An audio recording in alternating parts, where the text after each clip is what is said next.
Assalamualaikum and a very good morning, everyone. Selamat datang and my warmest welcome to everyone who has joined us here today for the 13th series of the International and Domestic Virtual Colloquium 2022 by the Institute of Teacher Education, International Languages Campus, Kuala Lumpur, Malaysia. My name is Izzatul and I shall be your moderator for today. Before we begin, I'd like to remind everyone present today of a few details. Firstly, everyone who attends the webinar series will be given an e-certificate after each session. Therefore, do not forget to register via the registration link pinned at the bottom of this YouTube channel. Make sure to type in your email address correctly so that the e-certificate gets to you. Secondly, for Warga KPM, you can also register your participation in this colloquium in SPL KPM. The link will also be provided in the YouTube chat box below. Thirdly, we'd like to encourage you to please share this webinar with your social media networks and like us on Facebook and Instagram. And finally, I would like to remind everyone to please post your questions in the chat box if you have a question for our guest today.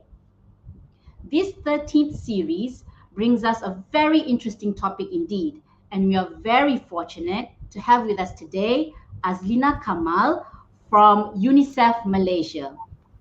Hello Azlina, how are you this morning? Hi, Izzatul. I am very well, thank you, and so good to be with all of you. Nice to see you this morning. Okay, so let me give a short introduction to our speaker today.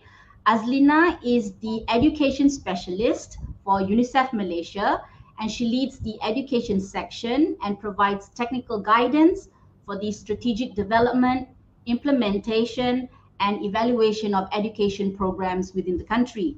She seeks opportunities to accelerate innovation for learning and to leverage on government and private sector partnerships for system strengthening, for capacity building, and for greater engagement and advocacy in ensuring that all children have access to quality, equity, and inclusion in education.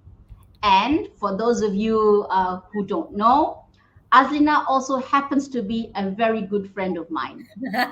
Thank you so much for joining us today. Thank you so much, Izzatul. I am so, for that very generous introduction. And I am, I wanted to also thank IPGM for this wonderful invitation and for this fantastic opportunity to talk about GSAT, as it is, I call it the more sexy acronym, with all of you today. Right. So, yeah, as you were saying, Azlina will be sharing with us a program that is under UNICEF entitled Global Citizenship Education. And as the world is embracing online learning and digitalized learning more and more post-COVID, the world has become a much smaller place. So the term global citizen is not such a far-fetched term. Azlina, we're going to go straight to the webinar because this is a very interesting thing UNICEF is doing.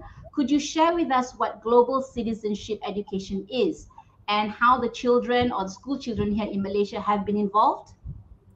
Thank you so much, Izzatul. Can I please? Yes, wonderful. It's like magic, isn't it? So thank you so much. Azhaus in the background who's helping me with this. So I'm just going to talk a little bit today. And the topic, I know global citizenship education sounds huge and almost opaque. So I'm going to break that down a bit. But basically, we're looking at empowering our children so that they can engage and assume active roles as active problem solvers and contributors to the world, especially in a globalized, increasingly interconnected world. So so before we move on to what we've done in Malaysia, let me just contextualize it a little bit in terms of the global goals as well as global citizenship education, right? So if I can request for the next slide. So as you'll find here, you'll see that there are 17 of our sustainable development goals. And goal 4, which is on education, quality education. And we're looking at, we've got 7 targets. So as you mentioned earlier, Izato, we've got inclusive, quality education, lifelong learning, right? And there are 7 targets. And SDG Global Citizenship is on SDG 4.7, right? So it's looking at education for sustainable development and global citizenship.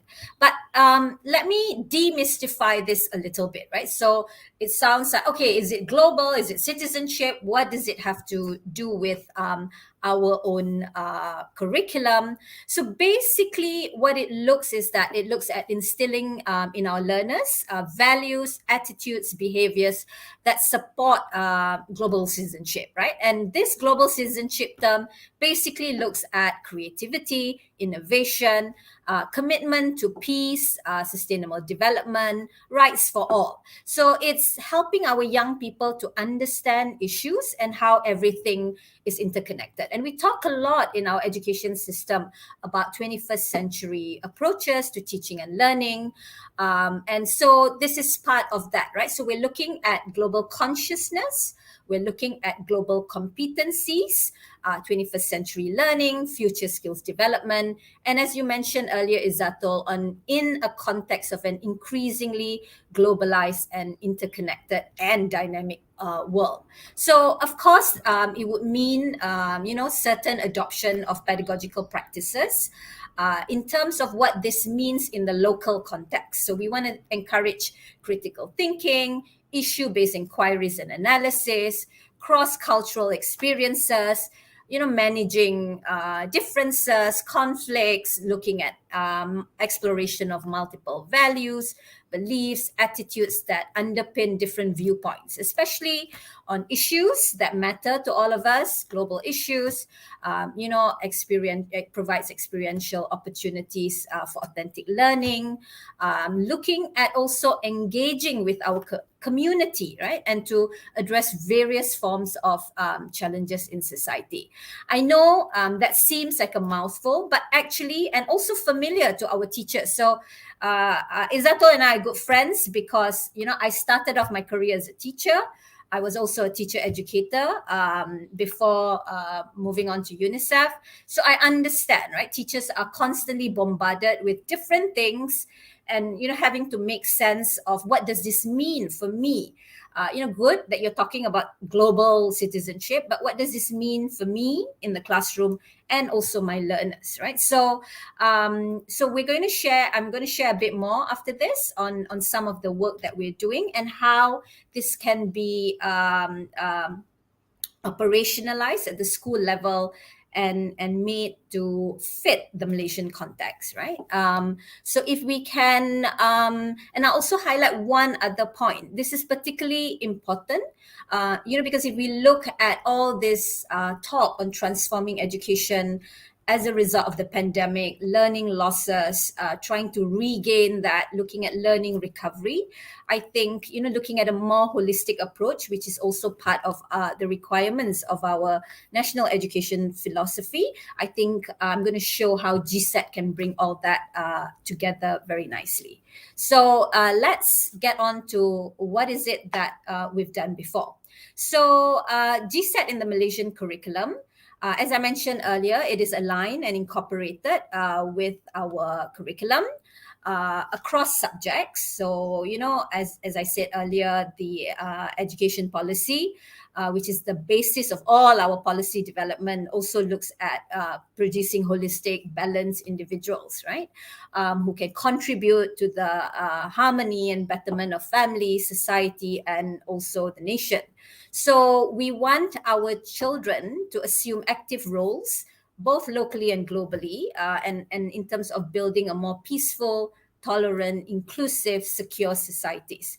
And GSET focuses on 3 domains of learning, which is cognitive, socio-emotional, and behavioral, right? So, and these are interlinked as part of that learning process. So if we think about the head, the heart and the hand, right? So we don't just want children to learn about a subject, but we also want them to be able to do something, to say that I can learn, I can understand an issue, and then I'm able to also respond within my own context, either of the school or family or my own society.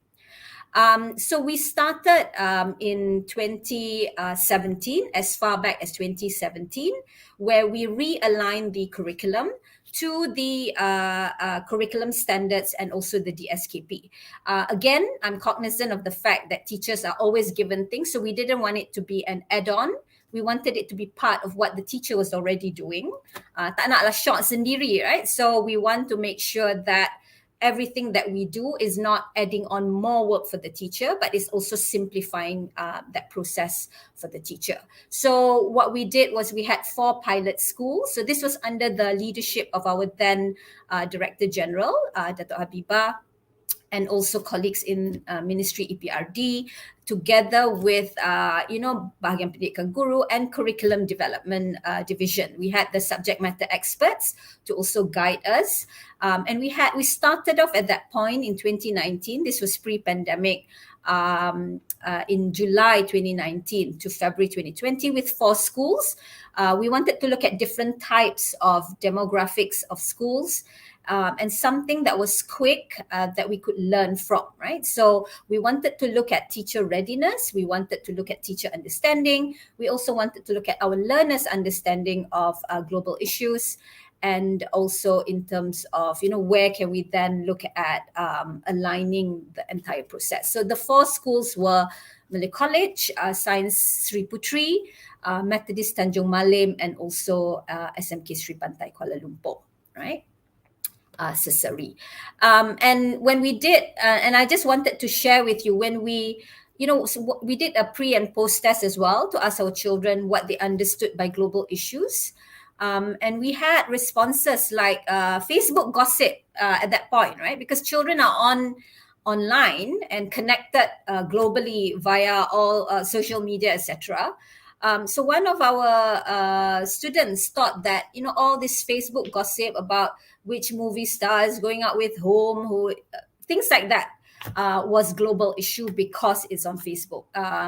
So when we did the post test, we did the lessons, children were able to identify and talk about, pollution, the environment, all sorts of other issues that mattered to them. So that also then underscored to us the importance of shifting that conversation and making our children more aware, especially when it comes to PISA. We also know that our children, in terms of the OECD average, though they have interest in learning about other culture, we need to, look at better incorporating this in terms of implementation, right? In terms of policy, we have a lot of things which are aligned, but I think in terms of how we implement and how our children are understanding global issues, we can definitely improve that. So what did we do? So we worked with Ministry of Education, and also our partner Arus Academy, who've been a real champion on this as well, worked very closely with us. So if we look at the next slide, it's more than just a lesson. So we look at, we started off at the lower secondary level, because at that point, PT3 was just abolished. We didn't want teachers to look at this as competing with what they needed to do in terms of preparing the children for exams. But now, with the abolishment of UPSR and PT3, I think it's also right for us to look at how we can integrate subjects better. So we looked at the lower secondary on science, mathematics, history, and geography. So what you have, like you see on screen, right? You have this guiding question. For example, how can mathematics solve world hunger, for example? Or how can we use mathematics to help communities in flood-prone area? So these are all questions. So it's not just about, I'm learning mathematics and, I know my calculations, but what what can maths or science or history or geography teach us about issues around the world. So you then have, after the guiding question at the top, you have the current issue, and then GSET topic as the context for learning. We have the curriculum mapping, so it's linked to the curriculum as I mentioned earlier. And we also have an SDG reference, so 1 out of the 17, right? Because we know that education is linked to all the other SDGs as well. Next slide, please. So when COVID happened, so we started this before COVID, but when COVID happened in 2020, we pivoted online, right? So with closure of schools, so we released the GSAT lessons on Delima, and we did an online launch on 5th of April in 2021. And so we hope that our teachers will explore and try these powerful lessons with their students. And so far, we've got about 19,000 views and teachers accessing the materials, right? As I said earlier, it's not an extra component. It's not an add-on. Everything is already linked to the curriculum. So it complements the curriculum and it's embedded, but it's just to enrich the learning experience of our learners. So if you look there, maths and science, we have it in both languages. And so say, for example, air pollution, plant science, flood strikes, should we stay, should we leave? Are we running out of food, for example? Seni bina lambang intelek, mencapai kesamarataan, what does this mean? Jejak air, sisa, sifar, and things like that, zero waste, etc. Right? So I hope that that is the link at the top there on MOE DL. Again, we put these materials on the public-facing site, so actually anyone can have access to these lessons. So not just you have access definitely if you log on to Delima. But even if you don't have, you can't log on. If you click on that link, you can have access to all the lessons. So if we can move on to the next slide. So, this was an opportunity. So we didn't plan to put it on Delima when we first started, but because of COVID, we used the Delima platform as an opportunity. And we know that about 4.3 million children were able to access the platform. But then again, as I said, about 19,000 with a reach of nearly 80,000, right? So, but like you would say, what does this mean for children who couldn't access these materials because of accessibility issues? So if you can move on to the next slide. So we also had various things happening during COVID. So our partner Arus worked with JPN Perlis to look at, a statewide competition for children ages 10 to 17, and for them to, work on GSAT theme projects. Also, it was a time where children were going through a lot of emotional stress, as of all of us, right, during COVID. During the lockdown. So we wanted to give a sense of empowerment and agency to our children so that they could look at, different things that they could do and effect change in their community. So you'll see our partner, Arus, they host these videos. So you have, saving the river, saving lives, let's recycle from Sekolah Agama, for example. We also have Going Green from all the secondary school projects, right? And Loving Stray Animals. I love that project because, children saw a lot of stray animals around them, and then they came up with a project on what they could do to address some of the issues. So I think, this is also something that I really love in terms of getting young people to be part of that change process. And to be their own best advocates. We always talk about, SDG 2030. And I also sometimes think that those of us who work in education, we're a bit like time travelers. We learned in the past. We're trying to cope with the present situation and prepare our children for education in the future, right? And so we're constantly trying to see and anticipate, what is it that we can do and how we can best prepare them. But I think sometimes children can be their own best advocates and lead the way in terms of, what they want to do. And it's part of our responsibility to build that resilience and competency, right? To deal with the challenging world, whatever that future may be, right? Because we can't really predict the future. So next, I talked about the offline kit earlier. So this is what we also Arus, our partner, worked on providing these offline kits, so that children who had limited access to devices and internet can still partake in the GSET approach and learning experience.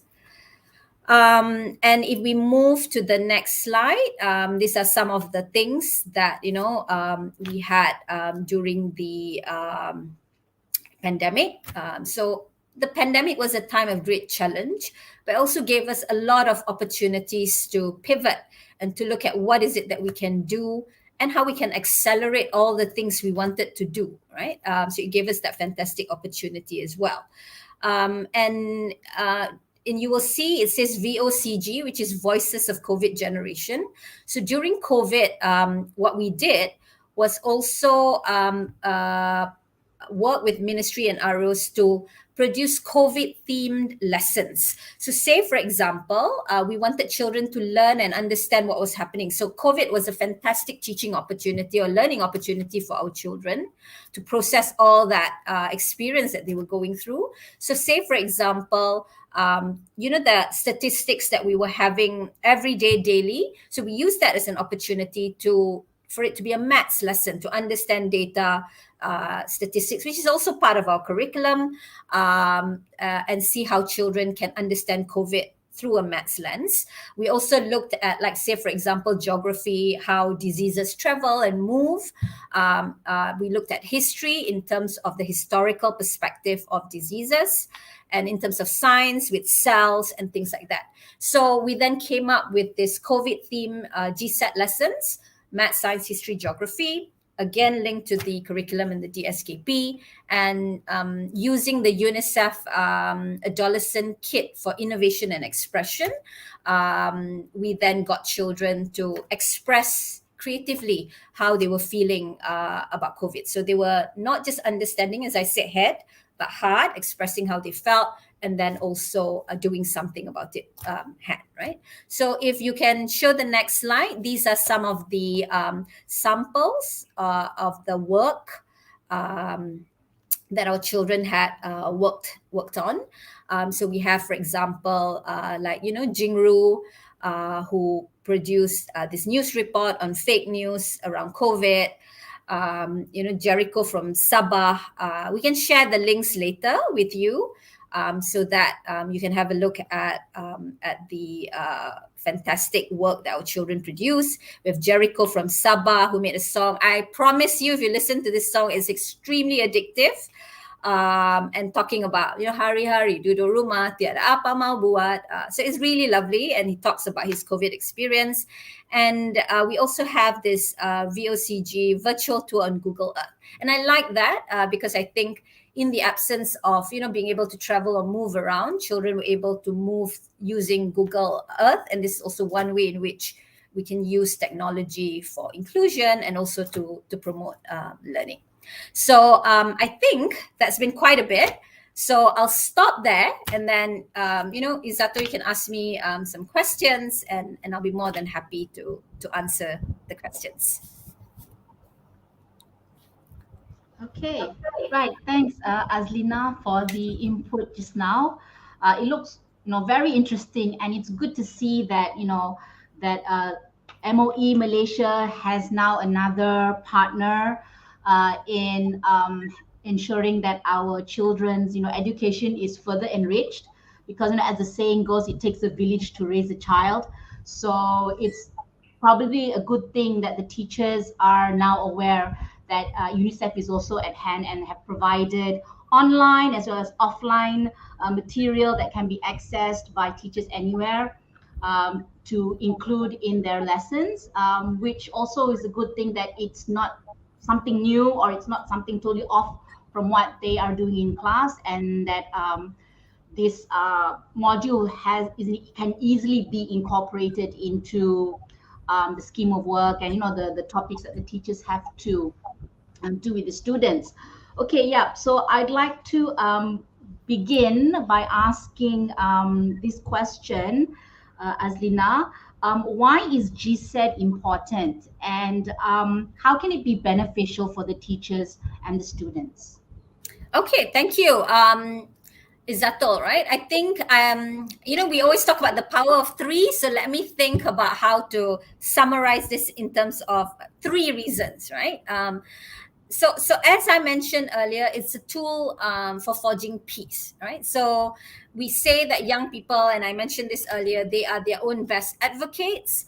And we talk a lot about all our kemahiran, berfikir secara critical, kritis. And if you look at all these future jobs, people want criticality, communication. So this also not just what is useful and helpful in the classroom, but also in terms of our children, being immersed in the real world, right? So GSET provides them with the understanding, the skills, the values needed to cooperate in resolving all the interconnected challenges of the 21st century. So, it helps them express, innovate, exercise agency, we said earlier, and take an active role in understanding and changing themselves, their communities, and ultimately the world.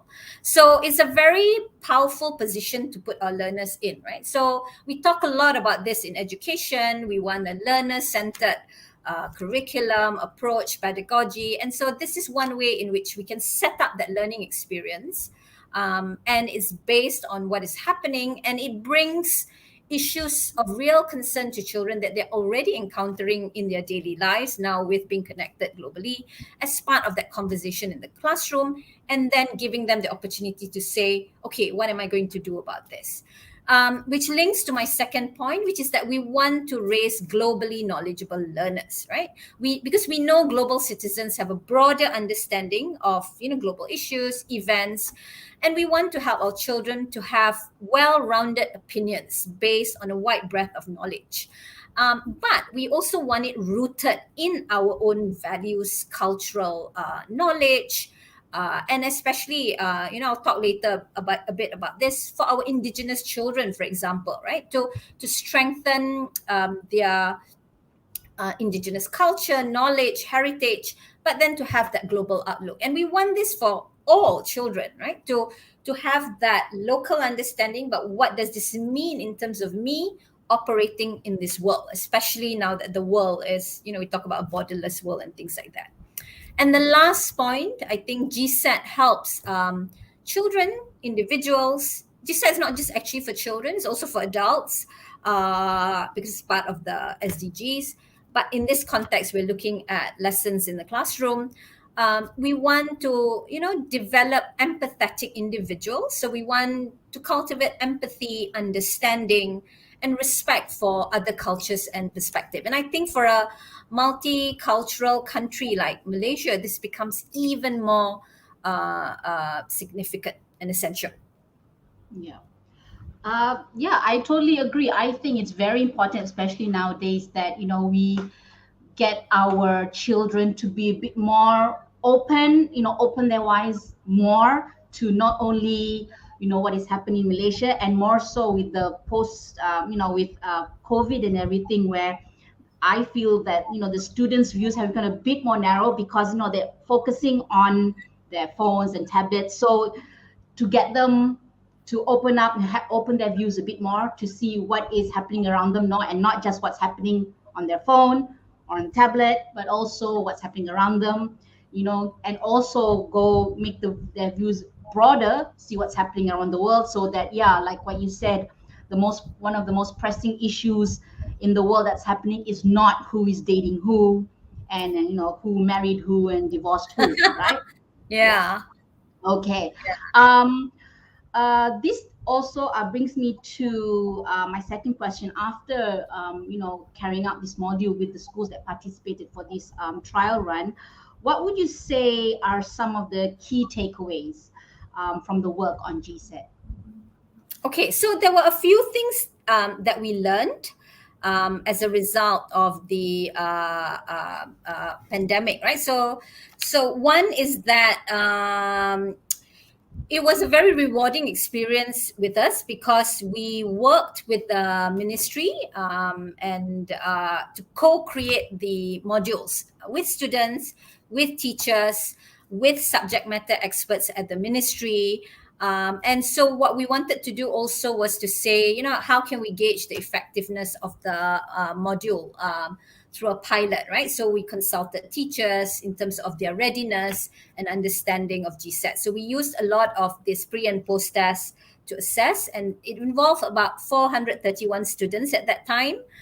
Because when we started it in 2019, it was a small pilot to see how do we then scale it up. Again, this was all pre-pandemic, right? And we also learned that how we can actually leverage on media for quick uptake. So in the absence of, say, for example, at that time, school closure, we promoted GSAT through social media channels, and our partner Arus was really fantastic at this, looking at multiple modalities of learning. And I think as a result of the pandemic, this is what we need to really look at, right? There are no one way of, school is one crucial way, Delima is another way, but then trying to make sure that we have multiple modalities of learning for children. And how do we build our system so that if there is another shock in the future to the system, then we can respond more effectively because we have multiple modalities in place. So that was also one of the things that we looked at, right? The other thing also in terms of looking at scalability and sustainability. So great that we had an online platform already. It was a Google Classroom before, and then it was relaunched as Delima, and now it's Delima 2.0. So looking at how we can incorporate that, and now we're also we're thinking that we need to scale it up for different groups. We need to focus on inclusion. We need to look at how we work with different communities, especially like our indigenous communities, and expanding it to for example, preschool and early learning and primary, right? And I think another thing that we learned was the importance of pivoting programs and partnerships during COVID. So it was, different parties came together looking at, and even, we had fantastic engagements with IPGM, looking at how we can maybe sustain this into pre or in-service teacher training. So these were some of so it opened up a lot of fantastic opportunities in terms of, but it underscored the importance that we need to be more intentional in terms of helping our learners understand global issues, and in terms of helping our teachers in terms of their readiness to be able to use what is happening as part of that learning experience for learners in the classroom. Right. Thank So you. I Yeah. know, like, for all our IPGM lecturers or teachers, this is not new, right? Because this has been part of the conversation that we've had. But I think GSET is a really lovely. So, and I say this as someone who's taught in schools, who's been a teacher educator, designing programs for teachers, that it has a lot of intersections in terms of all the things and all the discourse that teachers are being given in terms of how to create that learning experience. I think if you try the GSET modules, you'll see that it actually covers a lot of things. So by doing that, you actually cover a lot of things that you're asked to cover as part of the learning experience in the classroom. Okay. So everything that's related to the GSET module is parked in the Lima, so the teachers can just access the Lima and everything is there. Correct. Teachers can Right. access Delima, even if, like, a parent who's watching, who doesn't have access to Delima, you can just go to that link that I shared earlier, and we can share it in the chat as well. If you click on that, you can have access. Of course, you're not part of the statistics of the Delima platform, but in terms of accessibility, you can access it all. We even use the Google accessibility features so that those with disability can also, so it's more accessible. So that's a wonderful thing about the platform, that you can also, but we are now looking at So this has been a fantastic learning experience for us as well, in terms of looking at what works, where do we need to invest. I can share that a little bit more later in terms of where we're going. But yeah. Nice. Okay, so it's good.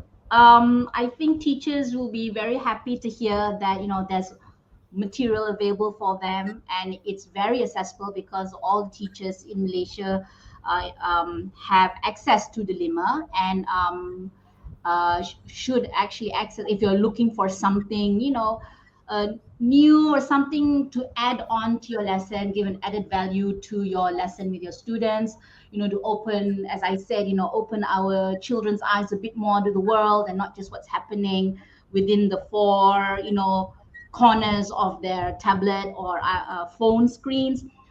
This would be an interesting, interesting thing to look at and to inculcate and use inside your lessons. Okay, we have another question here. Could you tell us a bit about what UNICEF has planned or, to move forward with this module? Like, what's next? What can we expect next from GSET, from UNICEF? Okay. This is one of my favorite questions, and I'm first of all, to our teachers, can I just say, you are, and our teacher educators, you are really the unsung heroes of our education system, right? So, as someone who's worked in school, I have deep empathy and admiration, and awe at the resilience of teachers, and your students, and also our teacher educators who, despite every challenge, tried to make sure that learning continued for children. So thank you very, very much. Right. We have all been truly inspired by that, and I think everyone realized how much teachers were doing, and we used to hear that, like, parents are like, okay, like, I don't know how teachers are managing all these children in the classroom. Um, so what I wanted to then say is that I hope you will join us as part of the GSET revolution. I call it a GSET revolution. And, partners who are watching will know I constantly go and say, come, let's do something on this. We need to start this GSET revolution. Because you're right, Izato, right? It's not just about opening our children's eyes. It's also about saying that if you're already being exposed to all these things, and you're being bombarded with all this information and things daily on your tablet and your phone, how are you processing this information, right? I think that is the part that GSET can come in. So what it gives is that a framework and a learning experience. So it's not a subject, it is more of an approach to say, and also a transformative process, right? For children to say, okay, if this is happening now, how do I take this to understand, either from a historical perspective, from a geography lesson, from a mathematical perspective, or from a scientific perspective, what is happening and how do I unpack this and then say, what does this mean for me personally? What am I going to do about it? How am I going to effect change in whatever situation or context I am in? So it's from the global coming back to the individual and then going back to from the individual to the community, right? So there's a very lovely resonance and coherence to that entire experience. So some of the things that we want to do, as I said, it is now only for lower secondary. Okay. And so what we hope to do next, and we would like to invite all our partners, our teachers, IPGM watching, to work with us. So the goal next, and we've been in discussions with our curriculum division, because again, we don't want to do things shots and diri. We know there is a curriculum review looking at thematic uh, organization of the curriculum, which is fantastic because that's what you can see the GSET lessons do. They're all thematic. And so we want to now extend it to the pre-primary and primary level. So at the end, we now have, and we want to start our children being active problem solvers young. So, we talk about all these thinking skills. There's no point learning how to think later on, right? So we want children 4.5, 5-year old in preschool to already say, it doesn't matter, even if you're a little person, you can effect change and you can do something. You can be aware of things, right? We always say, oh, children don't understand. Children understand a lot more. They may not have certain vocabulary, to express injustice. But children understand injustice. In fact, children acutely understand, right? Like, why are you treating my siblings differently from me? Or in terms of consistency, why do you say yes to this person and not me, for example, right? So we want to look at the pre-primary and primary. And with pre-primary in particular, we want to work with our indigenous community, right? The Orang Asli in Peninsula and Orang Asal in Sabah and Sarawak. We did work with our fantastic partner Pakos Trust, looking at ethno arts teacher training with 16 different indigenous groups from Sabah, Sarawak, and Peninsula. So now those teachers have produced all these fantastic materials based on their culture, right? So say, for example, you want to make tika, anyam tika, you use mats to distribute the pattern, for example, right? They have all this, and then now we want to look at realigning it with global citizenship. So like I said, we'll have, proud indigenous children rooted in their culture, in their heritage, but also understanding global issues and how that impacts them. So we want to work on that.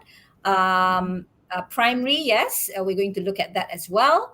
And also, so there's then opportunity for teacher training, because if you're looking at curriculum realignment, of course, IPGM for primary, we would love your wonderful expertise. You are the subject matter, you are the experts as well. We want to work with CDD, Curriculum Division, who've been really supportive on also looking at the realignment.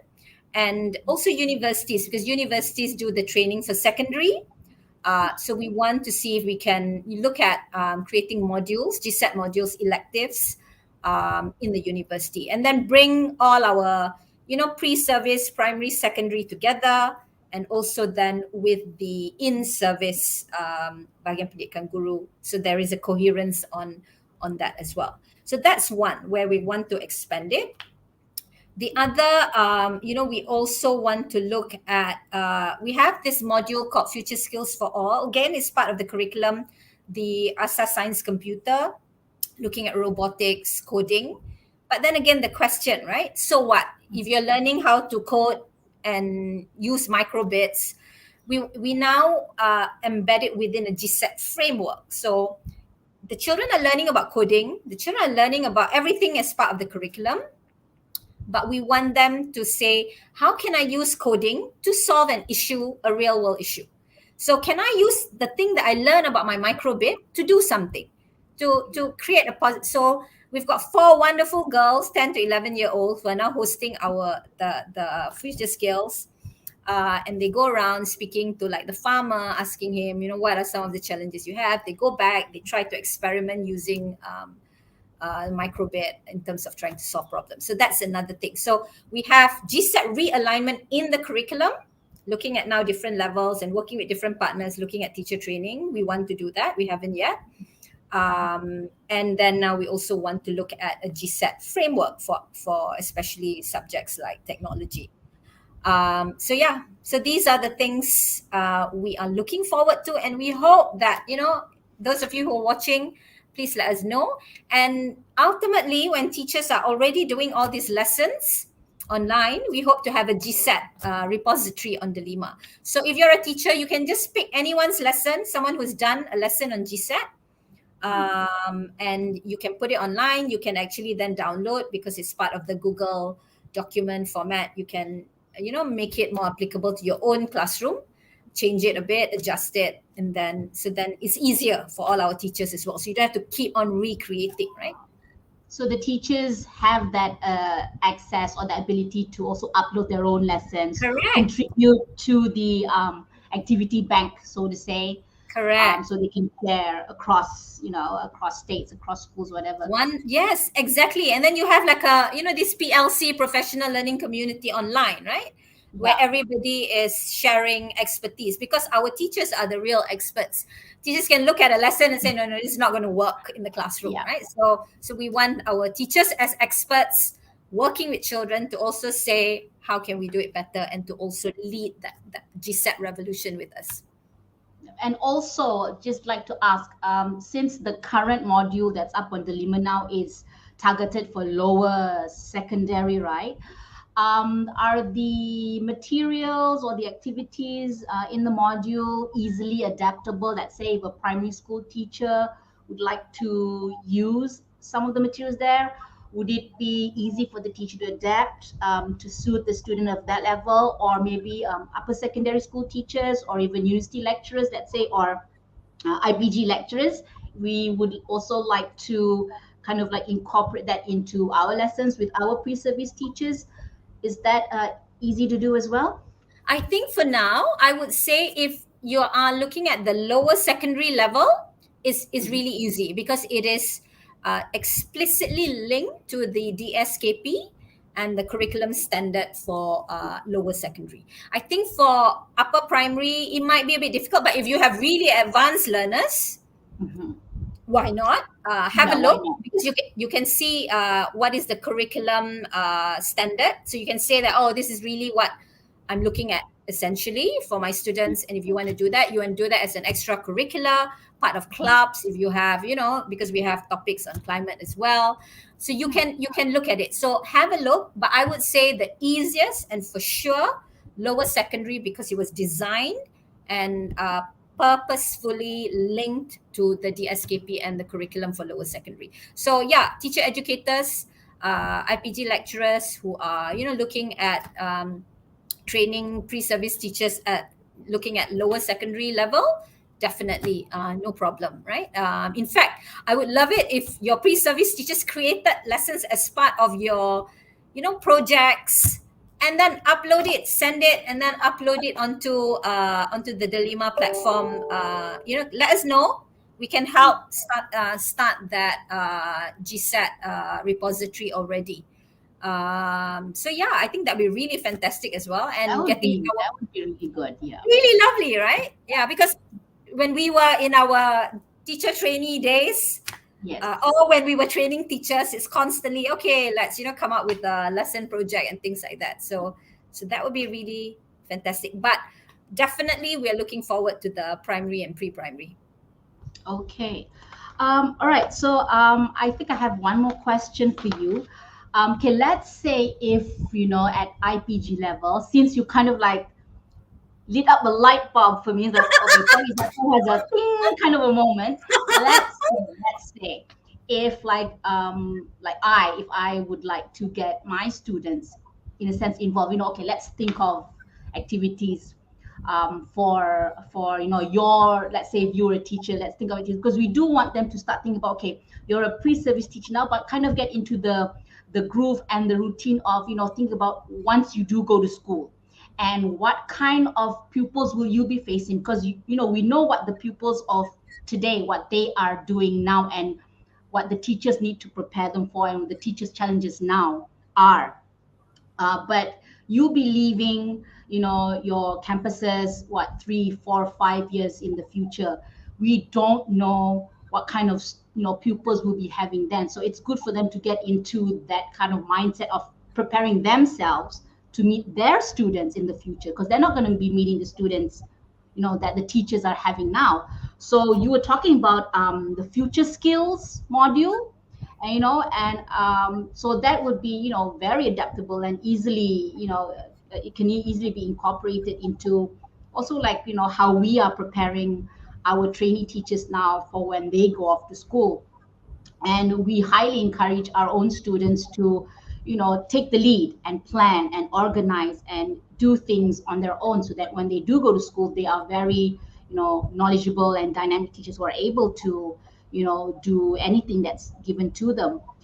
So let's say if we do kind of want our pre-service teachers to be involved, or maybe even any other teachers or schools who would like to reach out to UNICEF and kind of like have a more of a close kind of a collaboration, how would they contact you as Lina or UNICEF Malaysia to be involved in this? Yes, contact me. I'm a glutton for punishment. I love it when people contact me and say, "Can we work together?" Because again, right? Those of us who are in education, we know that no one person can do anything. If you're alone, you can only do things up to a certain point. But if you do things together, you can go much further than if you were alone. So yeah, email me. If you can find Azlina Kamal UNICEF. You can email me. You can also share my email in the chat. Contact UNICEF Malaysia, and yeah, the email will come to me. And happy to see how we can collaborate. Like with IPGM, I think there's so much we can do looking at the primary level, looking at the pre-service teacher training, and we are all in to support that process. I like to Great. say, those of you who are young, you don't know Debbie Gibson, but I always tell people this joke. If you say jump, I say how high. Oh, So yes, well, so if you say let's go, I'll be like, okay, let's jump. yeah, don't get me, starting to sing that song as well. I have not heard about Debbie Gibson in a while, and I know, I'm right? sure like our students or my students like, okay, Debbie who? I'm like, Yes, okay, never Google. mind. She was like the it singer Yeah, of our the generation. probably Ah, if they Googled her, they're like, I don't know, because yeah. she was quite happening at Okay, the time. that's great to know. I not sure. Like, would you be able to share or tell us what your email address is so that we Yes. could, if It's Azkamal, AZKAMAL at unicef.org, O-R-G. okay, all right. So just repeat as Kamal Az, sorry, KAMAL, KAMAL at unicef dot unicef.org. org org. I might be Okay. slow if suddenly, say, I'm being optimistic here. Suddenly I have hundreds of email, I might be slow, but eventually I'll get back to you. Well, you never know. I mean, you could have opened a floodgate here and be like, I know, okay, right? yeah, but Suddenly the it's a good thing. It's a good sign. UNICEF server is just going to crash. Yeah, but it's a good sign. It's a good sign It's a that good people are sign. open Yes. to GSET and they see its potential. So that is a good thing. Okay, so if we don't have any other questions, I don't see any other questions. I think it's pretty clear, what you've shared with us. And like I said, it sounds super what UNICEF Malaysia or UNICEF in general is doing with GSET and, in helping teachers by giving, extra material, and additional materials to use in their classroom. Because, yeah, like you said, teachers are bogged with a lot of things. So I'm sure that any help they can get, to further enrich their own students' learning is greatly welcomed. And seeing how this lends itself to getting the students to look beyond the classroom, even beyond Malaysia, is also a really, really super thing. And I'm sure UNICEF with GSET will continue to do greater things in future in helping our school children in becoming true global citizens in every shape and form in the future. And we look to it, greatly. All right. So if I think we don't have any other questions, we could end this session today. Time flew by quite quickly, I would say. But we have reached the end. Do you have any last few words you would like to say to our audience, Azlina, before we end? Yes, thank first of all, I wanted to thank again IPGM. I think we can do fantastic work together. So I'm looking forward to our collaboration and next steps. I want to thank all the GSET champions we've worked with at the ministry, the previous DG, Puan Hayati Ute, the EPRD team, the international team, education team there, CDD, BPG, again, IPGM, etc. And also our partner Aros, who've been really working very closely with this, and our indigenous CSOs, like PACOS and all the communities. So thank you all so much. And now we're also discussing with other partners on how we can converge and work together. So there are exciting developments happening.